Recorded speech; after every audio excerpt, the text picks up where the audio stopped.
ಎಲ್ಲರಿಗೂ ನಮಸ್ಕಾರ. ನಮ್ಮ ಶ್ರೀ ಸಂಕಲ್ಪ ಜ್ಯೋತಿಷ್ಯ ವಾಣಿ ಚಾನೆಲ್ಗೆ ಸ್ವಾಗತ. ಕುಂಭ ರಾಶಿಯವರಿಗೆ ಆಗಸ್ಟ್ 25, 26, 27, 28ರ ದಿನಾಂಕಗಳಲ್ಲಿ ಅವರ ಜೀವನದಲ್ಲಿ ನಿಜವಾಗಿಯೂ ಏನು ನಡೆಯಲಿದೆ ಎಂಬ ವಿಷಯಗಳನ್ನು ಈ ದಿನ ನಾವು ಈ ವಿಡಿಯೋದಲ್ಲಿ ಸ್ಪಷ್ಟವಾಗಿ ತಿಳಿದುಕೊಳ್ಳೋಣ.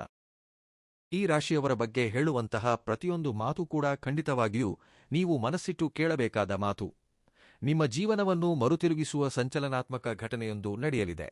ನಿಮ್ಮ ಬೆನ್ನ ಹಿಂದೆ ಕುಳಿಗಳನ್ನು ತೋಡುತ್ತಾ ನಿಮ್ಮ ಬೆಳವಣಿಗೆಯನ್ನು ನೋಡಿ ಸಹಿಸಲಾಗದೆ ನಾನಾ ರೀತಿಯ ಸಂಚುಗಳನ್ನು ಹೂಡಿದಂತಹ ಕೆಲವು ಶತ್ರುಗಳ ಆಟವು ಸಂಪೂರ್ಣವಾಗಿ ಮುಗಿದು ಹೋಗಲಿದೆ. ಆದ್ದರಿಂದ ಭಗವಂತನ ಅನುಗ್ರಹವನ್ನು ನೀವು ಪಡೆಯುವ ದಿವ್ಯವಾದ ದಿನಗಳೆಂದು ಭಾವಿಸಿ ಈ 4 ದಿನಗಳನ್ನು ನೀವು ಮಾಡಬೇಕಾದ ಕೆಲಸಗಳು, ಮಾಡಬಾರದಿರುವಂತಹ ಕೆಲಸಗಳು, ಹಾಗೆಯೇ ಯಾವ ದೇವತೆಯ ಆರಾಧನೆ ಮಾಡಿಕೊಳ್ಳಬೇಕು ಎಂಬ ಪ್ರಮುಖ ವಿಷಯಗಳನ್ನು ನಾವು ಸ್ಪಷ್ಟವಾಗಿ ತಿಳಿದುಕೊಳ್ಳೋಣ. ನಿಮ್ಮ ಗೆಲುವಿಗೆ ಭಗವಂತನು ನಿಮಗೆ ಹಸಿರು ನಿಶಾನೆ ನೀಡಲಿದ್ದಾನೆ ಎಂದು ನೀವು ತಕ್ಷಣವೇ ಗ್ರಹಿಸಿ. ನಿಮಗೆ ತೊಂದರೆ ನೀಡುತ್ತಿರುವಂತಹ ಪ್ರತಿಯೊಬ್ಬರ ಸಂಚು ಕೂಡ ಈಗ ಅವರ ಹೊಸ್ತಿಲನ್ನೇ ತಲುಪಲಿವೆ. ಏಕೆಂದರೆ ನಿಮ್ಮ ಸುತ್ತಲೂ ಭಗವಂತನ ರಕ್ಷಣಾ ವಲಯವು ಉಂಟಾಗಲಿದೆ. ಅದು ನಿಮಗೆ ನಡೆಯುತ್ತಿರುವ ಅನ್ಯಾಯವನ್ನು ಬೇರು ಸಹಿತ ಕಿತ್ತು ಎಸೆಯಲಿದೆ.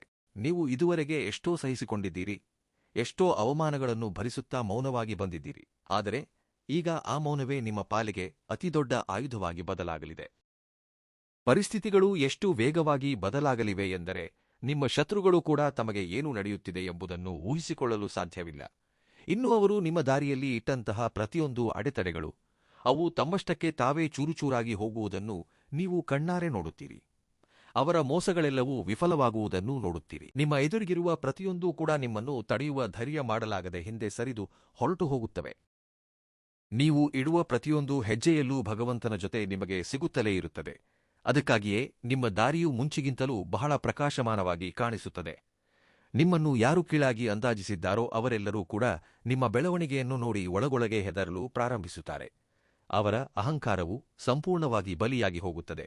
ಅವರ ಮುಖದಲ್ಲಿರುವ ಮುಸುಕುಗಳು ಕಳಚಿಬಿದ್ದು ಅವರು ಮಾಡಿದ ಕೆಟ್ಟ ಕೆಲಸಗಳ ಫಲಿತಾಂಶವನ್ನು ಅವರು ಅನುಭವಿಸುವ ದಿನಗಳು ಬರುತ್ತವೆ.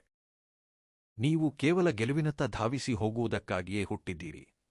ಕಾಲವು ನಿಮ್ಮನ್ನು ಎಷ್ಟೇ ರೀತಿಯಲ್ಲಿ ಪರೀಕ್ಷೆಗೊಳಪಡಿಸಿದರೂ ಕೂಡ ನೀವು ನೀತಿ ನಿಯತ್ತುಗಳಿಂದ ಮಾಡಿದ ಪ್ರತಿಯೊಂದು ಕೆಲಸವೂ ನಿಮ್ಮನ್ನು ಎಲ್ಲೂ ಬಿದ್ದು ಹೋಗದಂತೆ ಮಾಡಿದೆ. ಅಷ್ಟೇ ಅಲ್ಲ, ಈಗ ನೀವು ಎಲ್ಲೂ ತರಾತುರಿ ಪಡದೆ ಬಹಳ ಪ್ರಶಾಂತವಾಗಿ ಈ 4 ದಿನಗಳೂ ಇರಬೇಕು. ನೀವು ತೆಗೆದುಕೊಳ್ಳುವ ಪ್ರತಿಯೊಂದು ನಿರ್ಧಾರ, ಮಾಡುವ ಪ್ರತಿಯೊಂದು ಕೆಲಸವೂ ಬಹಳ ಎಚ್ಚರಿಕೆಯಿಂದ ಇರಬೇಕು. ನಿಮ್ಮ ಕೆಲಸವನ್ನು ನೀವು ಮಾಡುತ್ತಾ ಸಾಗಿ.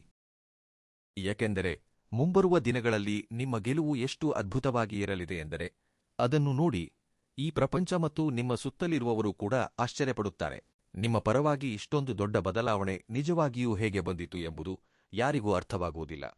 ಇನ್ನೂ ಹೇಳಬೇಕೆಂದರೆ ನಿಮ್ಮ ಅದೃಷ್ಟವು ಒಮ್ಮೆಲೆ ಮರುತಿರುಗಿದಂತೆ ನಿಮಗೂ ಅನಿಸುವುದಿಲ್ಲ. ಅಂದರೆ ಆಶ್ಚರ್ಯಪಡುವ ರೀತಿಯಲ್ಲಿ ನಿಮ್ಮ ಅದೃಷ್ಟವು ಬದಲಾಗಿ ಹೋಗುತ್ತದೆ ಎಂದೇ ಹೇಳಬೇಕು.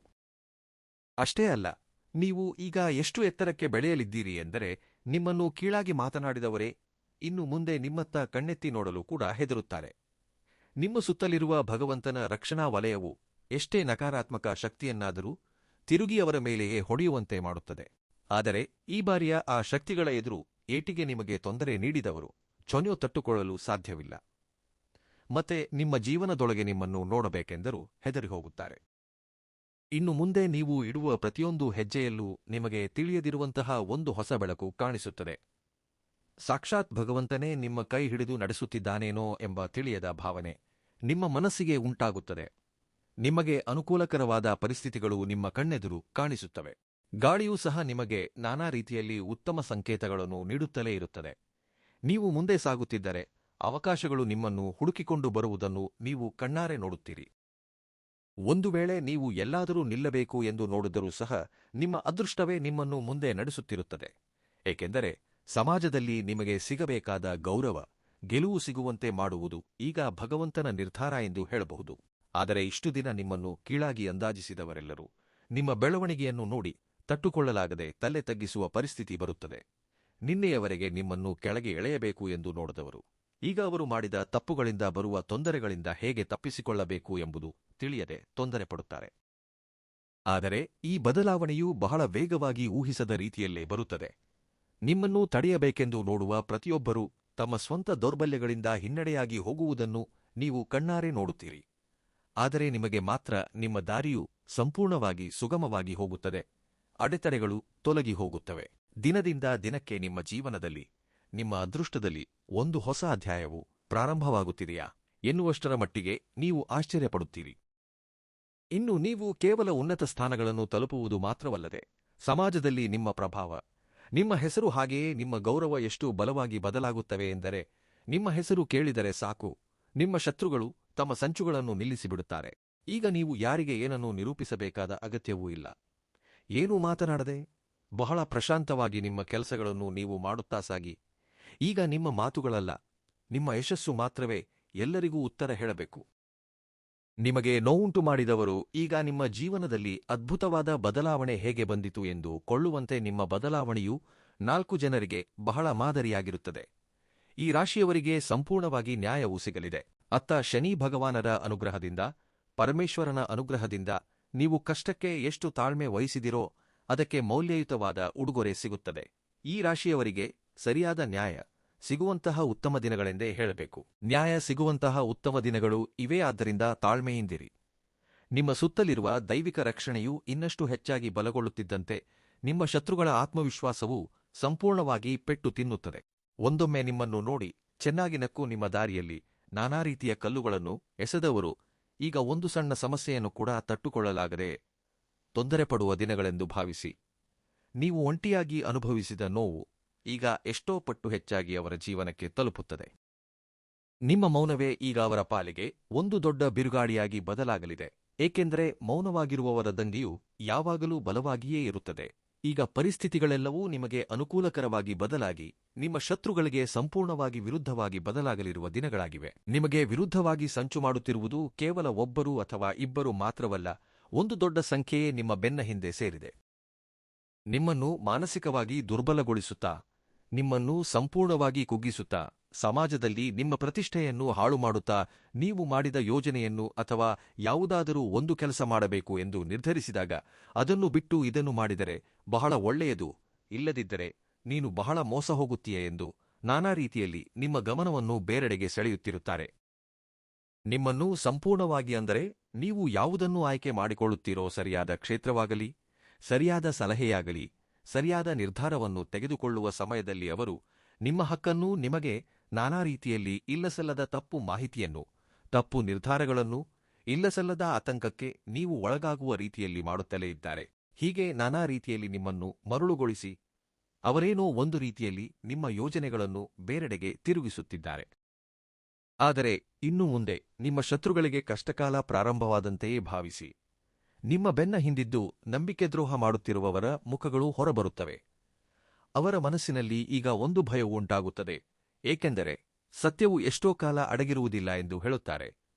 ಅವರ ಪತನವನ್ನು ಅವರೇ ಕೋರಿ ತಂದುಕೊಂಡಿದ್ದಾರೆ. ಆದರೆ ನಿಮ್ಮನ್ನು ನೀವು ಮಾನಸಿಕವಾಗಿ ಬಲವಾಗಿ ಮಾಡಿಕೊಳ್ಳಬೇಕು. ಜೀವನದಲ್ಲಿ ಇದುವರೆಗೆ ಎಷ್ಟೋ ಕಷ್ಟಗಳನ್ನು ನೀವು ನೋಡಿರಬಹುದು. ಆದರೆ ಭಗವಂತನು ಮನುಷ್ಯನಿಗೆ ತಾಳ್ಮೆ ಇರುವವರೆಗಷ್ಟೇ ಪರೀಕ್ಷೆಗಳನ್ನು ನೀಡುತ್ತಾನೆ. ಆ ತಾಳ್ಮೆಯು ನಶಿಸಿದಾಗ ಸಾಕ್ಷಾತ್ ಭಗವಂತನೇ ಸ್ವಯಂ ನಮ್ಮ ಕೈ ಹಿಡಿದು ಮುಂದೆ ನಡೆಸುತ್ತಾನೆ. ಆದ್ದರಿಂದ ಇದೇ ಈಗ ನಿಮ್ಮ ಜೀವನದಲ್ಲಿ ನಡೆಯಲಿದೆ. ನೀವು ಎಷ್ಟೋ ರೀತಿಯಲ್ಲಿ ತಾಳ್ಮೆಯಿಂದ ಕಾಯುತ್ತಿದ್ದ ದಿನಗಳನ್ನು, ಹಾಗೆಯೇ ನಿಮ್ಮ ಕಷ್ಟಕಾಲವನ್ನು ಸಂಪೂರ್ಣವಾಗಿ ಒರೆಸಿ ಹಾಕಿದ್ದಾನೆ. ಈಗ ನಿಮ್ಮ ಜೀವನದಲ್ಲಿ ಸರಿಯಾದ ಎಷ್ಟೋ ಬದಲಾವಣೆಗಳನ್ನು ತರಲಿದ್ದಾನೆ. ಮುಂಬರುವ ದಿನಗಳಲ್ಲಿ ನಿಮಗೆ ಭಗವಂತನಿಂದ ಕೆಲವು ಅದ್ಭುತ ಸಂಕೇತಗಳು ಬರುವುದನ್ನು ನೀವು ಕಣ್ಣಾರೆ ನೋಡುತ್ತೀರಿ. ರಹಸ್ಯವಾಗಿ ನಡೆದಂತಹ ಕೆಲವು ಸಂಚುಗಳು ಒಂದೊಂದಾಗಿ ಹೊರಬರುವುದನ್ನು ನೋಡುತ್ತೀರಿ. ತಪ್ಪು ಮಾಡಿದವರು ತಾವು ಮಾಡಿದ ತಪ್ಪಿನಿಂದಲೇ ಸ್ವಯಂತಾವಾಗಿಯೇ ಸಿಕ್ಕಿಬೀಳುತ್ತಾರೆ. ಈಗ ನಾನು ಹೇಳುವಂತಹ ಕೆಲವು ಸತ್ಯಗಳನ್ನು ಕೇಳಿದರೆ ನಿಮಗೆ ಬಹಳ ಆಶ್ಚರ್ಯವಾಗುತ್ತದೆ. ಏಕೆಂದರೆ ಈ ಮಾತುಗಳು ಯಾರನ್ನೂ ಹೆದರಿಸುವುದಕ್ಕಲ್ಲ, ನಿಮ್ಮನ್ನು ಸ್ವಲ್ಪ ಎಚ್ಚರಿಸುವುದಕ್ಕಷ್ಟೇ ನಾನು ಹೇಳುತ್ತಿರುವ ಮಾತುಗಳು. ಆದ್ದರಿಂದ ಗಮನವಿಟ್ಟು ಕೇಳಿ. ನಿಮ್ಮ ಜೀವನದಲ್ಲಿ ಒಂದು ಸರಿ ಹೊಸ ಕಾಲ ಬರಲಿದೆ. ಯಾರಾದರೆ ನಿಮ್ಮ ನಂಬಿಕೆಯನ್ನು ಹುಸಿಗೊಳಿಸಿ ನಿಮ್ಮ ಮುಂದೆ ಸಿಹಿಯಾಗಿ ಮಾತನಾಡುತ್ತಾ ನಿಮ್ಮ ಬೆನ್ನ ಹಿಂದೆ ನಿಮಗೆ ಇರಿಯುತ್ತಿದ್ದಾರೋ ಅವರ ಅಸಲಿ ಬಣ್ಣ ಬಯಲಾಗಲಿದೆ. ಆದರೆ ಬೇಸರದ ವಿಷಯವೇನೆಂದರೆ, ಈ ಎದುರೇಟು ನಿಮಗೆ ಹೊರಗಿನ ವ್ಯಕ್ತಿಗಳಿಂದ ತಗಲುತ್ತಿಲ್ಲ. ನೀವು ಕಣ್ಣು ಮುಚ್ಚಿಕೊಂಡು ಭಾಗ ನಂಬುತ್ತಿರುವ ನಿಮ್ಮ ಸ್ವಂತ ಜನರಿಂದಲೇ ಈ ಮೋಸ ನಡೆಯುತ್ತಾ ಬರುತ್ತಿದೆ. ಅಂದರೆ ನಮಗೆ ಶ್ರೀಕೃಷ್ಣ ಪರಮಾತ್ಮ ಹೇಳಿದಂತೆ, ಮನುಷ್ಯನ ಜೀವನದಲ್ಲಿ ಅನ್ಯಾಯವು ಮಿತಿಮೀರಿ ಹೋದಾಗ ಆ ಪ್ರಕೃತಿಯೇ ಸ್ವಯಂ ರಂಗಕ್ಕಿಳಿದು ಪರಿಸ್ಥಿತಿಯನ್ನು ಬದಲಾಯಿಸುತ್ತದೆ ಎಂದು ಸ್ವಾಮಿ ಹೇಗೆ ಹೇಳಿದನೋ, ಈಗ ನಿಮ್ಮ ಜೀವನದಲ್ಲೂ ಆ ಬದಲಾವಣೆಯು ಪ್ರಾರಂಭವಾಗುವುದನ್ನು ನೀವು ನೋಡುತ್ತಲೇ ಇದ್ದೀರಿ. ಆದರೆ ನಿಮ್ಮನ್ನು ಮೋಸಗೊಳಿಸುತ್ತಿರುವವರ ರಹಸ್ಯಗಳನ್ನೆಲ್ಲ ನೀವು ತಿಳಿದುಕೊಳ್ಳಲು ಪ್ರಾರಂಭಿಸಿದ್ದೀರಿ. ಮೊದಲು ಅವರ ಅಸಲಿ ಬಣ್ಣ ನೋಡಿ, ನಿಮ್ಮ ಸುತ್ತಲೂ ಎಷ್ಟು ಜನ ನಕಲಿ ಮನುಷ್ಯರು ಹೇಗೆ ವರ್ತಿಸುತ್ತಿದ್ದಾರೆ, ಅವರ ಅಗತ್ಯಕ್ಕಾಗಿ ಅವರು ಹೇಗೆ ನಡೆದುಕೊಳ್ಳುತ್ತಿದ್ದಾರೆ ಎಂಬುದನ್ನು ನೀವು ತಿಳಿದುಕೊಂಡು ಆಶ್ಚರ್ಯಪಡುತ್ತೀರಿ. ಆದರೆ ಈ ರಾಶಿಯವರು ಖಂಡಿತವಾಗಿಯೂ ಈ 4 ದಿನಗಳಲ್ಲಿ ಸ್ವಲ್ಪ ಎಚ್ಚರಿಕೆಯಿಂದ ಇರಬೇಕಾದ ಸಮಯ. ಕುತಂತ್ರದಿಂದ ಇರುವಂತಹ ವ್ಯಕ್ತಿಗಳು ಯಾರು ಎಂಬುದನ್ನು ನೀವು ಖಚಿತವಾಗಿ ತಿಳಿದುಕೊಳ್ಳುತ್ತೀರಿ. ನಿಮ್ಮ ಜೀವನದಲ್ಲಿ ಒಂದು ದೊಡ್ಡ ಬದಲಾವಣೆಯೂ ಪ್ರಾರಂಭವಾಗಲಿದೆ. ಆದರೆ ಕೆಲವು ಸಂಕೇತಗಳು ನಿಮ್ಮ ಜೀವನದಲ್ಲಿ ಈ 4 ದಿನಗಳು ಕಾಣಿಸಬಹುದು. ಅಕಸ್ಮಾತ್ತಾಗಿ ಕಳವಳಗೊಳ್ಳುವುದು, ಕಾರಣವಿಲ್ಲದೆಯೇ ತಿಳಿಯದಿರುವಂತಹ ಒಂದು ಭಯದ ಅನುಭೂತಿ ಉಂಟಾಗುವುದು, ಇದು ನಿಮ್ಮ ಅಂತರಾತ್ಮ ನಿಮಗೆ ನೀಡುತ್ತಿರುವ ಒಂದು ಎಚ್ಚರಿಕೆ ಎಂದು ಭಾವಿಸಿ. ಯಾರಾದರೂ ಸರಿ ನಿಮ್ಮ ಮೇಲೆ ಸಂಚು ಮಾಡುತ್ತಿದ್ದಾಗ ಭಗವಂತನು ನಿಮ್ಮನ್ನು ನಾನಾ ರೀತಿಯಲ್ಲಿ ಎಚ್ಚರಿಸುತ್ತಲೇ ಇರುತ್ತಾನೆ. ಹಾಗೆಯೇ ನಿಮ್ಮ ಸುತ್ತಲಿರುವ ಮನುಷ್ಯರ ಅಸಲಿ ರೂಪವು ಕ್ರಮೇಣ ಹೊರಬರುವುದು. ಅವರ ಮಾತುಗಳಲ್ಲಿ ಸಿಹಿ ಇದ್ದರೂ ನಡವಳಿಕೆಯಲ್ಲಿ ಕಠಿಣತೆ ನಿಮಗೆ ಕಾಣಿಸುತ್ತಲೇ ಇರುತ್ತದೆ. ಅವರ ಕಣ್ಣುಗಳಲ್ಲಿ ಅಡಗಿರುವ ಅಸೂಯೆಯು ಅಕಸ್ಮಾತ್ತಾಗಿ ಹೊರಬರುತ್ತದೆ. ಇನ್ನು ಮತ್ತೊಂದು ವಿಷಯವೇನೆಂದರೆ, ನಿಮ್ಮ ಕೆಲಸಗಳಲ್ಲಿ ಯಾವುದೇ ಕಾರಣವಿಲ್ಲದೆ ಅಡೆತಡೆಗಳು ಎದುರಾಗುವುದು. ದಾರಿಯೆಲ್ಲ ಕಷ್ಟಕರವಾಗಿ ಬದಲಾದರೆ ನಿಮ್ಮ ಗುರಿಯಷ್ಟು ದೊಡ್ಡದಾಗಲಿದೆ ಎಂದು ತಿಳಿದು ನೀವು ಎಂದಿಗೂ ಮರೆಯಬೇಡಿ. ಹಾಗೆಯೇ ನಿಮ್ಮ ಮನಸ್ಸಿಗೆ ತಿಳಿಯದೆ ಅಕಸ್ಮಾತ್ತಾಗಿ ಆಧ್ಯಾತ್ಮಿಕತೆಯತ್ತ ಆಕರ್ಷಿತರಾಗುವುದು. ಯಾವುದೋ ತಿಳಿಯದ ದೈವಿಕ ಶಕ್ತಿಯು ನಿಮ್ಮನ್ನು ಮುಂದೆ ನಡೆಸುತ್ತದೆ ಎನ್ನುವಂತಹ ಭಾವನೆ ನಿಮಗೆ ಉಂಟಾಗುವುದು. ಈ ಸಂಕೇತಗಳು ನಿಮ್ಮ ಜೀವನದಲ್ಲಿ ಒಂದು ತಿಳಿಯದ ಹೊಸ ಜೀವನವನ್ನು ಪ್ರಾರಂಭಿಸುತ್ತಿವೆಯೇನೋ ಎಂಬ ಭಾವನೆ ಕೂಡ ತರುತ್ತದೆ. ಮೋಸ ಮಾಡುವವರು ನಾಶವಾಗಿ ಸತ್ಯದ ಮಾರ್ಗವು ನಿಮಗೆ ಕಾಣಿಸುತ್ತಲೇ ಇರುತ್ತದೆ. ಆದರೆ ಈ ಬದಲಾವಣೆಯು ಪ್ರಾರಂಭವಾದಾಗ ಅವರು ಮಾಡುವಂತಹ ಪ್ರತಿಯೊಂದು ಕೆಲಸವೂ, ಈಗ ನಾವು ಮಾತನಾಡಿಕೊಳ್ಳುತ್ತಿರುವ ಪ್ರತಿಯೊಂದೂ ಕೂಡ ನಿಮಗೆ ತಿಳಿಯದಂತೆಯೇ ನಡೆದುಹೋಗುತ್ತವೆ. ನೀವು ಯಾರನ್ನು ಹೆಚ್ಚಾಗಿ ಪ್ರೀತಿಸಿದಿರೋ, ಯಾರನ್ನೂ ಅಮಿತವಾಗಿ ನಂಬಿದಿರೋ ಅವರಿಂದಲೇ ನಿಮಗೆ ಮೊದಲು ಏಟು ಬೀಳುತ್ತದೆ. ಆದರೆ ಇದನ್ನು ಕೇಳಿದಾಗ ನಿಮ್ಮ ಮನಸ್ಸಿಗೆ ಸ್ವಲ್ಪ ಭಾರವೆನಿಸುತ್ತದೆ. ಸತ್ಯಗಳನ್ನು ಎದುರಿಸಲು ನೀವು ಹೆದರಬೇಕಾದ ಅಗತ್ಯವಿಲ್ಲ. ನೀವು ಸಿದ್ಧರಾಗಿರಿ. ಇನ್ನೂ ಹೇಳಬೇಕೆಂದರೆ, ಕೆಲವು ದಿನಗಳು ಪರಿಸ್ಥಿತಿಗಳು ಸ್ವಲ್ಪ ನಿಮಗೆ ಭಾರವೆನಿಸಿದರೂ ಇದುವರೆಗೆ ನೀವು ಎಷ್ಟೋ ತಾಳ್ಮೆಯಿಂದ ಸಹಿಸುತ್ತಾ ಬಂದಿದ್ದೀರಿ.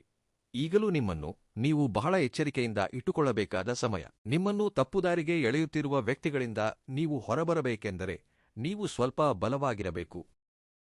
ಪರಿಸ್ಥಿತಿಗಳು ಕೊಂಚ ಭಾರವಾಗಿ ನಿಮಗೆ ಅನಿಸಿದರೂ ನಿಮ್ಮ ಮನಸ್ಸು ಅತ್ತಿತ್ತ ತೂಗಾಡಿದ ನಂತರ ನಿಮಗೆ ಖಂಡಿತವಾಗಿಯೂ ನಮ್ಮ ಜೀವನ ಬದಲಾಗುತ್ತದೆ, ಭಗವಂತನ ಸಹಾಯ ನಮಗೆ ಸಿಗುತ್ತದೆ ಎಂಬ ಭಾವನೆ ಉಂಟಾಗುತ್ತದೆ.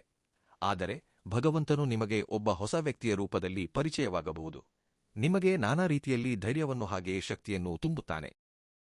ನಿಮ್ಮ ಆಂತರಿಕ ಸಂಕೇತಗಳನ್ನು ನಿರ್ಲಕ್ಷಿಸಬೇಡಿ. ಭವಿಷ್ಯವು ನಿಮ್ಮನ್ನು ನಾನಾ ರೀತಿಯಲ್ಲಿ ಪೆಟ್ಟು ನೀಡಿರಬಹುದು. ಆದರೆ ಈಗಲೂ ಆ ಭವಿಷ್ಯವೇ ನಿಮಗೆ ಒಂದು ವರವಾಗಲಿದೆ. ಮೋಸ ಮಾಡುವವರ ಸಮಯ ಮುಗಿದಾಗ ಅವರು ಮಾಡಿದ ಕೆಲವು ಕರ್ಮಗಳಿಂದ ಅವರ ಪತನವನ್ನು ಅವರೇ ಕೋರಿ ತಂದುಕೊಂಡವರಾಗುತ್ತಾರೆ. ಅವರು ಹಣೆದ ಸಂಚಿನಲ್ಲಿ ಅವರೇ ಸಿಕ್ಕಿಬೀಳುತ್ತಾರೆ. ಯಾರನ್ನು ಭಗವಂತನು ಯಾವಾಗಲೂ ಕಲ್ಮಶವಿಲ್ಲದೆ ನೋಡುತ್ತಿರುತ್ತಾನೋ ಅವರಿಗೆ ಯಾವುದೋ ಒಂದು ರೂಪದಲ್ಲಿ ಸಹಾಯವನ್ನು ತಲುಪಿಸುತ್ತಾನೆ. ನೀವು ಕೂಡ ಕಲ್ಮಶವಿಲ್ಲದೆ ಎಲ್ಲರೂ ನನ್ನವರೇ ಎಂದು ಕೊಳ್ಳುತ್ತಾ ಎಲ್ಲರನ್ನೂ ನಂಬಿ ಮೋಸ ಹೋಗಿದ್ದೀರಿ. ಆದ್ದರಿಂದ ಆ ಮೋಸ ಮಾಡಿದವರ ಅಸಲಿ ರೂಪ ನಿಮಗೆ ಕಾಣಿಸುತ್ತಲೇ ಇರುತ್ತದೆ. ಆದರೆ ಈ ರಾಶಿಯವರಿಗೆ ಇದೆಲ್ಲವೂ ನಿಜವಾಗಿ ಹೇಗೆ ನಡೆಯುತ್ತದೆ ಎಂದು ಸ್ವಲ್ಪ ಬೇಸರವಾಗಿಯೂ ಅನಿಸುತ್ತದೆ. ಈ ಸತ್ಯವನ್ನು ನೀವು ತಿಳಿದುಕೊಳ್ಳುವುದು ಬಹಳ ಮುಖ್ಯ. ಆದರೆ ಈಗ ಮಾತನಾಡಿಕೊಳ್ಳಬೇಕಾದ ಮತ್ತೊಂದು ಸತ್ಯದ ಬಗ್ಗೆ ತಿಳಿದುಕೊಳ್ಳೋಣ. ಕೆಲವು ವ್ಯಕ್ತಿಗಳು ನಿಮ್ಮನ್ನು ನಾನಾ ರೀತಿಯಲ್ಲಿ, ನೀವು ಮನೆಯಲ್ಲಿ ಕುಳಿತಿದ್ದರೂ ನಿಮಗೆ ತಿಳಿಯದ ಆತಂಕ ಹೆಚ್ಚಾಗುವುದು, ಅಕಸ್ಮಾತ್ತಾಗಿ ಭಯವಾಗುವುದು, ರಾತ್ರಿ ಮಲಗಿದಾಗ ಯಾರೋ ನಿಮ್ಮನ್ನು ಗಮನಿಸುತ್ತಿರುವಂತೆ ನಿಮಗೆ ಅನಿಸುವುದು, ಇವೆಲ್ಲವೂ ನಿಮ್ಮ ಜೀವನದಲ್ಲಿ ನಡೆಯುತ್ತಲೇ ಇರಬಹುದು. ಸ್ವಲ್ಪ ಎಚ್ಚರಿಕೆಯಿಂದ ಗಮನಿಸುತ್ತಿರಿ. ಏಕೆಂದರೆ ನಿಮ್ಮ ಮನಸ್ಸಿನಲ್ಲಿ ಕೆಲವು ವ್ಯಕ್ತಿಗಳ ಮುಖಗಳು ಈಗಾಗಲೇ ಕಾಣಿಸುತ್ತಿರಬಹುದು. ಏಕೆಂದರೆ ನಿಮ್ಮ ಮನೆಯಲ್ಲೂ ಅಥವಾ ನಿಮ್ಮ ಸುತ್ತಮುತ್ತಲಲ್ಲಿ ತೋಳದಂತಹ ಮನಸ್ಸಿರುವ ಆ ವ್ಯಕ್ತಿಗಳು ನಿಮ್ಮ ಬೆನ್ನ ಹಿಂದಿದ್ದು ನಿಮ್ಮನ್ನು ಬೀಳಿಸಬೇಕೆಂದು ನಾನಾ ರೀತಿಯಲ್ಲಿ ಯೋಚನೆ ಮಾಡುತ್ತಿದ್ದಾರೆ. ಆದ್ದರಿಂದ ನಿಮ್ಮ ಶಕ್ತಿಯನ್ನು, ನಿಮ್ಮ ನಂಬಿಕೆಯನ್ನು ಕಾಪಾಡಿಕೊಳ್ಳಬೇಕಾದ ಸಮಯ ಇದೇ ಆಗಿದೆ. ಇದು ಅತ್ಯುತ್ತಮವಾದ ಸಮಯ. ನಿಮ್ಮ ಜೀವನದಲ್ಲಿ ಒಂದು ದೊಡ್ಡ ಬದಲಾವಣೆಯನ್ನು ತರಲು ಸಿದ್ಧವಾಗಿದೆ. ಭಗವಂತನು ನಿಮ್ಮನ್ನು ಬಹಳ ಎಚ್ಚರಿಕೆಯಿಂದ ಕಾಪಾಡುತ್ತಾನೆ. ಇದಂತೂ ಅಕ್ಷರಶಃ ಸತ್ಯ. ಆದರೆ ನೀವು ಇಲ್ಲ ಸ್ವಲ್ಪ ಎಚ್ಚರಿಕೆಯಿಂದ ಇರಬೇಕು. ನೀವು ಸಂತೋಷವಾಗಿದ್ದಾಗ ನಿಮಗೆ ತಿಳಿಯದಂತೆಯೇ ನಿಮ್ಮ ಸಂಬಂಧದಲ್ಲಿ ಅನಗತ್ಯವಾದ ಜಗಳಗಳು ಪ್ರಾರಂಭವಾಗುವುದು. ಸ್ವಂತ ಜನರ ರೂಪದಲ್ಲಿರುವ ಆ ಶತ್ರುಗಳು ಯಾರು ಎಂಬುದನ್ನು ನೀವು ತಿಳಿದುಕೊಳ್ಳುವುದು ಬಹಳ ಮುಖ್ಯ. ಆದ್ದರಿಂದ ಅವರಿಂದ ನಕಾರಾತ್ಮಕ ಶಕ್ತಿಯೂ ಸಹ ಹೆಚ್ಚಾಗಿ ಹೋಗುತ್ತದೆ. ಎಂದಿಗೂ ಈ ವಿಷಯವನ್ನು ಹಗುರವಾಗಿ ತೆಗೆದುಕೊಳ್ಳದೆ ಆ ವ್ಯಕ್ತಿಗಳಿಂದ ಎಷ್ಟು ಸಾಧ್ಯವೋ ಅಷ್ಟು ದೂರವಿರಿ. ಮುಂಬರುವ ದಿನಗಳಲ್ಲಿ ನೀವು ಸ್ವಲ್ಪ ತೊಂದರೆಗಳನ್ನು ಎದುರಿಸಬೇಕಾಗಿ ಬರುತ್ತದೆ. ಅಷ್ಟೇ ಅಲ್ಲ, ಈ 4 ದಿನಗಳಲ್ಲಿ ನಿಮ್ಮ ಜೀವನದಲ್ಲಿ ನಾನಾ ರೀತಿಯ ಬದಲಾವಣೆಗಳನ್ನು ನೀವು ಕಣ್ಣಾರೆ ನೋಡುತ್ತೀರಿ. ಇನ್ನು ಹೇಳಬೇಕೆಂದರೆ, ಉದ್ಯೋಗದ ಪರವಾಗಿಯೂ ಬಹಳ ಚಕ್ಕನೆಯ ಒಳ್ಳೆಯ ಬದಲಾವಣೆಗಳನ್ನು ನೀವು ನೋಡುತ್ತೀರಿ ಎಂದೇ ಹೇಳಬೇಕು. ಪ್ರಮೋಷನ್ಗಳು ಬರುವುದು, ಹಾಗೆಯೇ ನಿಮ್ಮ ಮೇಲಧಿಕಾರಿಗಳು ನಿಮ್ಮ ಶ್ರಮವನ್ನು ಗುರುತಿಸಿ ನಿಮಗೆ ತಕ್ಕುದಾದ ಗೌರವ ಮರ್ಯಾದೆಗಳನ್ನು ನೀಡುವುದು, ಇವೆಲ್ಲವೂ ನಿಮಗೆ ತಿಳಿಯದಂತೆಯೇ ನಡೆದು ಹೋಗುತ್ತವೆ. ಹಾಗೆಯೇ ನಿಮ್ಮೊಂದಿಗೆ ಕಪಟದಿಂದ ಇರುತ್ತಾ ನಿಮ್ಮ ಮುಂದೆ ನಗುತ್ತಾ ಬೆನ್ನ ಹಿಂದಿನಿಂದ ಇರಿಯುತ್ತಿರುವ ಪ್ರತಿಯೊಬ್ಬರ ಮುಸುಕುಗಳು ಖಂಡಿತವಾಗಿಯೂ ಕಳಚಿಬೀಳುತ್ತವೆ. ಆದರೆ ಈಗ ನಿಮ್ಮ ಜೀವನದ ಮೇಲೆ ಒಮ್ಮೆಲೇ ನೀವು ಗಮನಹರಿಸಿ. ನೀವು ಎಷ್ಟೋ ಜನರನ್ನು ನಂಬಿದ್ದೀರಿ, ಎಷ್ಟೋ ಜನರನ್ನು ಪ್ರಾಣಕ್ಕಿಂತ ಹೆಚ್ಚಾಗಿ ಭಾವಿಸಿದ್ದೀರಿ. ಯಾರೋ ಒಬ್ಬರಿಗಾಗಿ ನೀವು ರಾತ್ರಿ ಹಗಲೆನ್ನದೆ ಕಷ್ಟಪಟ್ಟು ನಿಮ್ಮ ಕಷ್ಟವನ್ನು ಹಂಚಿದ್ದೀರಿ. ಕೊನೆಗೆ ನಿಮಗೆ ಸಿಕ್ಕಿದ್ದೇನು? ಮೋಸ, ನಂಬಿಕೆ ದ್ರೋಹ, ಬೆನ್ನಿಗೇರಿತ. ಜನ ನಿಮ್ಮ ಒಳ್ಳೆಯತನವನ್ನು ದೌರ್ಬಲ್ಯವೆಂದು ತೆಗೆದುಕೊಳ್ಳುತ್ತಿರುವಾಗ ನೀವೇಕೆ ಬಹಳ ತಾಳ್ಮೆಯಿಂದ ವರ್ತಿಸಬೇಕು? ಕೊಂಚವಾದರೂ ಕಠಿಣವಾಗಿ ನಡೆದುಕೊಳ್ಳಿ. ಯಾರ ಹತ್ತಿರ ಹೇಗೆ ಇರಬೇಕು ಎಂಬುದನ್ನು ತಿಳಿದುಕೊಳ್ಳಿ. ಎಂದಿನಿಂದಾದರೂ ಎಚ್ಚರಿಕೆಯಿಂದ ಜಾಗರೂಕರಾಗಿರಿ. ನಿಮ್ಮ ಪ್ರಶಾಂತವಾದ ಸ್ವಭಾವವನ್ನು ನೋಡಿ ಎಲ್ಲರೂ ಹಾಸ್ಯ ಮಾಡುವಂತೆ ಇರಬೇಡಿ. ನಿಮ್ಮ ಮೌನವನ್ನು ಸೋಲೆಂದು ಎಂದಿಗೂ ಭಾವಿಸಬೇಡಿ. ಭಗವಂತನ ಅನುಗ್ರಹವು ನಿಮಗೆ ಜೊತೆಯಾಗಿರುವಷ್ಟು ದಿನ ನಿಮ್ಮನ್ನು ಯಾರೂ ಏನು ಮಾಡಲು ಸಾಧ್ಯವಿಲ್ಲ. ಆದ್ದರಿಂದ ಈ 4 ದಿನಗಳಲ್ಲಿ ನಿಮ್ಮೊಂದಿಗೆ ಇದ್ದು ನಿಮ್ಮನ್ನು ಬಹಳ ಎಚ್ಚರಿಕೆಯಿಂದ ನಡೆಸಲಿರುವ ಶಕ್ತಿಯು ಯಾರೆಂಬುದನ್ನು ನೀವು ತಿಳಿದುಕೊಳ್ಳಬೇಕು. ಭಗವಂತನ ಅನುಗ್ರಹವನ್ನು ನೀವು ಖಂಡಿತವಾಗಿಯೂ ಪಡೆಯಬೇಕು. ಆ ಭಗವಂತನು ಮತ್ಯಾರೋ ಅಲ್ಲ, ಸಾಕ್ಷಾತ್ ಪರಮೇಶ್ವರ. ಪರಮೇಶ್ವರನ ಅನುಗ್ರಹವು ನಿಮಗೆ ಈ 4 ದಿನಗಳಲ್ಲಿ ಹೆಚ್ಚಾಗಿ ಎದುರಾಗುತ್ತದೆ. ನಿಮ್ಮನ್ನು ಪರಮೇಶ್ವರನು ಎಲ್ಲಾ ರೀತಿಯಲ್ಲೂ ಕಾಪಾಡುತ್ತಿದ್ದಾನೆ ಎನ್ನುವಂತಹ ಭಾವನೆ ನಿಮ್ಮ ಮನಸ್ಸಿಗೆ ಉಂಟಾಗುತ್ತದೆ. ಆದರೆ ಪರಮೇಶ್ವರನು ಒಮ್ಮೆ ತನ್ನ ಭಕ್ತನ ಪಕ್ಕದಲ್ಲಿ ನಿಂತರೆ ಪ್ರಪಂಚದಲ್ಲಿ ಯಾವುದೇ ಮಂತ್ರತಂತ್ರಗಳು, ಯಾವ ಶಕ್ತಿಗಳು ಆ ಭಕ್ತನನ್ನು ಏನು ಮಾಡಲು ಸಾಧ್ಯವಿಲ್ಲ ಎಂಬುದು ನಮ್ಮೆಲ್ಲರಿಗೂ ಗೊತ್ತಿರುವ ವಿಷಯವೇ. ಆದರೆ ಒಂದೊಂದು ರಾಶಿಯವರಿಗೆ ಒಂದೊಂದು ದಿನದಂದು ಒಂದೊಂದು ಶಕ್ತಿ, ಹಾಗೆಯೇ ಒಂದೊಂದು ದೈವಾನುಗ್ರಹವು ಕಾಣಿಸುತ್ತದೆ. ಈ 4 ದಿನಗಳಲ್ಲಿ ಪರಮೇಶ್ವರನ ಅನುಗ್ರಹವು ನಿಮಗೆ ಹೆಚ್ಚಾಗಿ ಕಾಣಿಸುತ್ತದೆ. ಆದ್ದರಿಂದ ಪರಮೇಶ್ವರನು ನಿಮಗೆ ನಾನಾ ರೀತಿಯಲ್ಲಿ ಮುಂಚಿತವಾಗಿಯೇ ಎಚ್ಚರಿಕೆಗಳನ್ನು ನೀಡುತ್ತಲೇ ಇದ್ದಾನೆ. ನಿಮ್ಮ ಜೀವನವನ್ನು ಹಾಳು ಮಾಡಬೇಕು ಎಂದು ನೋಡುತ್ತಿರುವವರ ಪತನವನ್ನು ಈಗಾಗಲೇ ಪ್ರಾರಂಭಿಸಿದ್ದಾನೆ ಆ ಸ್ವಾಮಿ. ನಿಮ್ಮ ದಾರಿಯಲ್ಲಿ ಅವರು ನೆಟ್ಟಂತಹ ಕಲ್ಲುಗಳು, ಅವರು ಹಾಕಿದಂತಹ ಮುಳ್ಳುಗಳು, ಈಗ ಅವರು ಖಂಡಿತವಾಗಿಯೂ ತಾವಾಗಿಯೇ ಕ್ಷಮೆ ಕೇಳುವಂತಹ ದಿನಗಳಾಗಿ ಬದಲಾಗಬಹುದು. ನೀವು ಯಶಸ್ಸಿನ ಶಿಖರಗಳನ್ನು ತಲುಪುವ ದಿನಗಳಾದ್ದರಿಂದ ಕುಟುಂಬದಲ್ಲಿ ಪ್ರಶಾಂತತೆ ಉಂಟಾಗುತ್ತದೆ. ನಿದ್ರೆಯಿಲ್ಲದ ರಾತ್ರಿಗಳು ಮುಗಿದು ಹೋಗುತ್ತವೆ. ಇದು ಪರಮೇಶ್ವರನು ಮಾಡುತ್ತಿರುವ ನ್ಯಾಯವಾದ್ದರಿಂದ ನಿಮ್ಮ ಸಮಯ ಬರಲಿದೆ. ಈ ಸಮಯದಲ್ಲಿ ನೀವು ಬಹಳ ಎಚ್ಚರಿಕೆಯಿಂದ ಇರಬೇಕು. ಮನಸ್ಸನ್ನು ಪ್ರಶಾಂತವಾಗಿಟ್ಟುಕೊಳ್ಳಬೇಕು. ಹಾಗೆಯೇ ಯಾವುದೇ ತಿಳಿಯದ ನಕಾರಾತ್ಮಕ ಆಲೋಚನೆಗಳನ್ನು ಮಾಡಬೇಡಿ. ಎಲ್ಲರೊಂದಿಗೂ ಒಳ್ಳೆಯವರಿಂದಿರಿ. ಅಸೂಯೆ ಹಾಗೆಯೇ ಕೋಪ ಇವುಗಳನ್ನು ನಿಮ್ಮ ಮನಸ್ಸಿಗೆ ಬರಲು ಬಿಡಬೇಡಿ. ನಿಮ್ಮ ಬೆಳವಣಿಗೆಯನ್ನು ಯಾರು ಸಹಿಸಿಕೊಳ್ಳಲು ಸಾಧ್ಯವಾಗುತ್ತಿಲ್ಲವೋ ಅವರೇ ಪತನವಾಗಿ ಹೋಗುತ್ತಾರೆ. ನಿಮ್ಮ ಮನೆಯಲ್ಲಿ ಖಂಡಿತವಾಗಿಯೂ ಈ 4 ದಿನಗಳಲ್ಲಿ ಪರಮೇಶ್ವರನ ಅನುಗ್ರಹಕ್ಕಾಗಿ ಸ್ವಾಮಿಯವರಿಗೆ ಹಸುವಿನ ತುಪ್ಪದಿಂದ ದೀಪವನ್ನು ಹಚ್ಚಿ, ಅಷ್ಟೇ ಅಲ್ಲ, ಓಂ ನಮಃ ಶಿವಾಯ ಎಂಬ ಈ ನಾಮವನ್ನು ಯಾವುದೇ ಕಾರಣಕ್ಕೂ ಮರೆಯದೆ ದಿನದಲ್ಲಿ ನಿಮಗೆ ಎಷ್ಟೋ ಬಾರಿ ಸಾಧ್ಯವೋ ಅಷ್ಟು ಬಾರಿ ಜಪಿಸಿಕೊಳ್ಳಿ. ಹಾಗೆಯೇ ಇನ್ನು ಹೇಳಬೇಕೆಂದರೆ, ಈ 4 ದಿನಗಳಲ್ಲಿ ಎಲ್ಲಾದರೂ ಸರಿ ನಿಮ್ಮನ್ನು ನೀವು ನಿರೂಪಿಸಿಕೊಂಡಂತಹ ಉತ್ತಮ ದಿನಗಳೆಂದು ಭಾವಿಸಿ, ಸಾತ್ವಿಕ ಶಕ್ತಿಯು ನಿಮ್ಮ ಮೈಯಲ್ಲಿ ಪ್ರವಹಿಸಿ ನೀವು ಎದುರಿಸುತ್ತಿರುವ ನಕಾರಾತ್ಮಕ ಶಕ್ತಿಯೆಲ್ಲವೂ ಸಂಪೂರ್ಣವಾಗಿ ತೊಲಗಿ ಹೋಗುವಂತೆ ಕಾಣಿಸುತ್ತದೆ. ಇವೆಲ್ಲಕ್ಕಿಂತ ಮುಖ್ಯವಾದ ವಿಷಯವೆಂದರೆ, ಪರಮೇಶ್ವರನು ನಿಮ್ಮ ಸುತ್ತಲೂ ಅದೃಶ್ಯ ರಕ್ಷಣಾ ಕವಚವನ್ನು ನಿರ್ಮಿಸುತ್ತಿದ್ದಾನೆ. ನಿಮ್ಮನ್ನು ನೀವು ಬಹಳ ಎಚ್ಚರಿಕೆಯಿಂದ ಇಟ್ಕೊಳ್ಳಿ. ಯಾವುದೇ ಕೆಟ್ಟ ಆಲೋಚನೆಗಳನ್ನು ಮಾಡಬೇಡಿ. ಅಷ್ಟೇ ಅಲ್ಲ, ಕಣ್ಣು ಮುಚ್ಚಿಕೊಂಡು ಈ 4 ದಿನಗಳು ಹೆಚ್ಚಾಗಿ ಸ್ವಾಮಿಯನ್ನು ಪ್ರಾರ್ಥಿಸುತ್ತಿರಿ. ಹಾಗೆಯೇ ನನ್ನ ವಿರುದ್ಧವಾಗಿ ಯಾರು ಸಂಚು ಹೂಡುತ್ತಿದ್ದಾರೋ ಆ ಕೆಟ್ಟದ್ದೆಲ್ಲವೂ ಅವರಿಗೆ ತಲುಪಲಿ.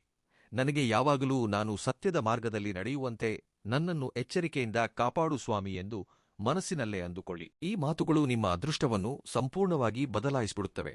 ಆದರೆ ನಿಮ್ಮನ್ನು ನೀವು ಬಹಳ ಕೀಳಾಗಿ ಅಂದಾಜು ಮಾಡಿಕೊಂಡ ಕೆಲಸದಲ್ಲೂ ನಿಮಗೆ ಒಂದು ಒಳ್ಳೆಯ, ಅಂದ್ರೆ ಎಲ್ಲೆಲ್ಲಿ ನಾವು ಕೆಲಸ ಮಾಡಲು ಸಾಧ್ಯವಿಲ್ಲ ಎಂದು ಅದನ್ನು ಪಕ್ಕಕ್ಕೆ ಇಟ್ಟಿದ್ದೀರೋ ಆ ಕೆಲಸದಲ್ಲಿ ನಿಮಗೆ ಕೊಂಚವಾದರೂ ಲಾಭವೂ ಕಾಣಿಸುತ್ತದೆ. ನಿಮ್ಮನ್ನು ನೀವು ನಿರೂಪಿಸಿಕೊಳ್ಳುವ ಸಮಯವಾದ್ದರಿಂದ ಬಹಳ ಎಚ್ಚರಿಕೆಯಿಂದ ಯಾವುದೇ ಕೆಲಸವಾಗಲಿ, ಯಾವುದೇ ಅವಕಾಶವಾಗಲಿ ಬಂದದ್ದನ್ನು ಬಳಸಿಕೊಳ್ಳಿ. ಈ ರಾಶಿಯವರು ಈ 4 ದಿನಗಳಲ್ಲಿ ಮಾಡಿಕೊಳ್ಳಬೇಕಾದ ದೇವತಾರಾಧನೆ ಮತ್ತು ಪರಿಹಾರಗಳ ಬಗ್ಗೆ ತಿಳಿದುಕೊಳ್ಳೋಣ. ನಿಮಗೆ ಆಲೋಚನಾತ್ಮಕವಾಗಿ ಶಾಂತವಾಗಿ ಇರುವಂತಹ ಉತ್ತಮ ಫಲಿತಾಂಶಗಳು ಬರುತ್ತವೆ.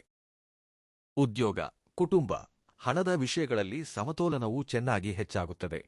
ಆದರೆ ಹೊಸ ಪರಿಚಯಗಳು ಏರ್ಪಡುವಂತಹ ಅವಕಾಶಗಳು ಕಾಣಿಸುತ್ತಿವೆ. ಹಾಗೆಯೇ ಹಣದ ವಿಷಯದಲ್ಲಿ ಸ್ವಲ್ಪ ಎಚ್ಚರಿಕೆಯಿಂದ ಇರಬೇಕು. ಕೆಲಸದಲ್ಲಿ ನಿಮ್ಮ ಪ್ರತಿಭೆಗೆ ಗುರುತಿಸುವಿಕೆ ಸಿಗುವ ಸೂಚನೆಗಳು ಕಾಣಿಸುತ್ತಿವೆ. ಮಹಾಲಕ್ಷ್ಮೀ ದೇವಿಯನ್ನು ಬಿಳಿ ಹೂವುಗಳಿಂದ ಅರ್ಚಿಸಬೇಕು. ನಿಮ್ಮ ಕೆಲಸಗಳಲ್ಲಿ ಆಗ ಗೆಲುವು ಸಿಗುತ್ತದೆ. ಹಾಗೆಯೇ ಹಸುಗಳಿಗೆ ಸೊಪ್ಪನ್ನು ತಿನ್ನಿಸಿ. ಇನ್ನೂ ಮಾನಸಿಕ ಒತ್ತಡ ಸ್ವಲ್ಪ ಹೆಚ್ಚಾಗುತ್ತದೆ ಎಂದೇ ಹೇಳಬೇಕು. ಕೆಲಸಗಳನ್ನು ಕೊಂಚ ನಿಧಾನವಾಗಿ ಪೂರ್ಣಗೊಳಿಸಿಕೊಳ್ಳುವುದು ಬಹಳ ಒಳ್ಳೆಯದು. ಅನಗತ್ಯ ವಿಷಯಗಳಿಂದ ಕೊಂಚ ದೂರವಿರಿ. ಈ ದಿನದಂದು ಶಿವಾರಾಧನೆ ಮಾಡಿಕೊಳ್ಳಿ. ಕಪ್ಪು ಎಳ್ಳಿನ ಎಣ್ಣೆಯನ್ನು ಈ ರಾಶಿಯವರು ಖಂಡಿತವಾಗಿಯೂ ಶನೇಶ್ವರ ದೇವರ ಮುಂದೆ ಬೆಳಗಿಸಿ. ಇದು ನಿಮಗೆ ಎಷ್ಟೋ ಶುಭಕರ. ಇನ್ನು ವೃದ್ಧರಿಗೆ ಸಹಾಯ ಮಾಡಿ. ರವಿವಾರದಂದು ಕುಟುಂಬದಲ್ಲಿ ಆನಂದಕರವಾದ ಸುದ್ದಿ ಕೇಳಿಬರಬಹುದು. ಸಣ್ಣ ಸಣ್ಣ ಪ್ರಯಾಣಗಳು ಈ ದಿನದಂದು ನಿಮಗೆ ಬಹಳ ಅನುಕೂಲಕರವಾಗಿರುತ್ತವೆ. ಸ್ನೇಹಿತರೊಂದಿಗೆ ಸಮಯವನ್ನು ಕಳೆಯುತ್ತೀರಿ. ಹಾಗೆಯೇ ರವಿವಾರದಂದು ಆದಿತ್ಯ ಹಾರ್ದಯವನ್ನು ಪಠಿಸಿ ಸೂರ್ಯನಿಗೆ ನೀರಿನಿಂದ ಅರ್ಘ್ಯವನ್ನು ಸಮರ್ಪಿಸಿ. ಪ್ರತಿದಿನ ಗೋಧಿಯನ್ನು ಯಾರಿಗಾದರೂ ದಾನ ಮಾಡುವುದು ಬಹಳ ಒಳ್ಳೆಯದು. ಇನ್ನು ನೀವು ಆರೋಗ್ಯದ ಮೇಲೆ ಗಮನ ಹರಿಸಬೇಕು. ಪ್ರಮುಖ ನಿರ್ಧಾರಗಳನ್ನು ಕೊಂಚ ಪ್ರಶಾಂತವಾಗಿ ಯೋಚಿಸಿ ತೆಗೆದುಕೊಳ್ಳಿ. ಶಿವಾಭಿಷೇಕ ಮಾಡುವುದು ಬಹಳ ಶುಭಪ್ರದ. ಬಿಲ್ವಪತ್ರೆಗಳನ್ನು ಸ್ವಾಮಿಯವರಿಗೆ ಸಮರ್ಪಿಸಿ. ಇನ್ನು ನೀಲಿ ಅಥವಾ ಹಸಿರು ಬಣ್ಣಗಳು ಈ 4 ದಿನಗಳು ನಿಮಗೆ ಅನುಕೂಲಕರವಾಗಿರಲಿವೆ.